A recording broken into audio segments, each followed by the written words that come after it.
இலங்கையின் அரசனான ராவணன் மிகவும் வலிமைசாலியும் அகந்தை குணமும் கொண்டவன். அவன் சைவ பக்தனாக இருந்தாலும் தனது சக்தி மற்றும் அதிகாரத்தால் பெருமை கொண்டு வாழ்ந்தான். ஒரு நாள் அவன் தங்கை சூர்பனகை பஞ்சவட்டியில் ராமர் மற்றும் லட்சுமணரை கண்டாள். அவர்களின் வீரமும் அழகும் கண்டு அவளுக்கு ஆசை ஏற்பட்டது. ஆனால் அவளின் தீய நோக்கத்தை சீதை உணர்ந்தாள். சூர்பனகை சீதையை தாக்க முயன்ற போது லட்சுமணன் கோபத்தில் அவளது மூக்கையும் காதையும் வெட்டினான். அவள் குருதி சிந்தி அலறிக்கொண்டு ஓடினாள். இதனால் அவமானப்பட்ட சூர்பனகை தன் அண்ணன் ராவணனிடம் சென்று, அண்ணா, அயோத்தி அரசனின் மனைவியான சீதை உலகிலேயே மிக அழகானவள். அவளை நீ அடைந்தால் உன் மகிமை இன்னும் பெருகும்.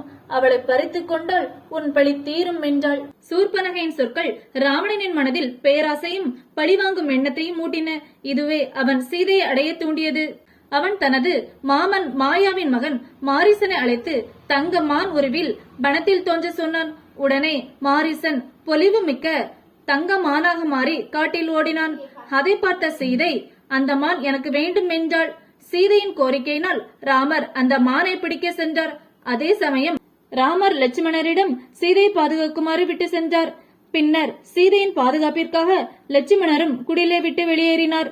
அந்த தருணத்தில் ராவணன் துறவி வேடத்தில் வந்து சீதையிடம் பிச்சை கேட்கிறான். சீதை தண்ணீர் கொடுக்க முயன்ற போது அவன் திடீரென உண்மையான உருவத்தில் மாறுகிறான்.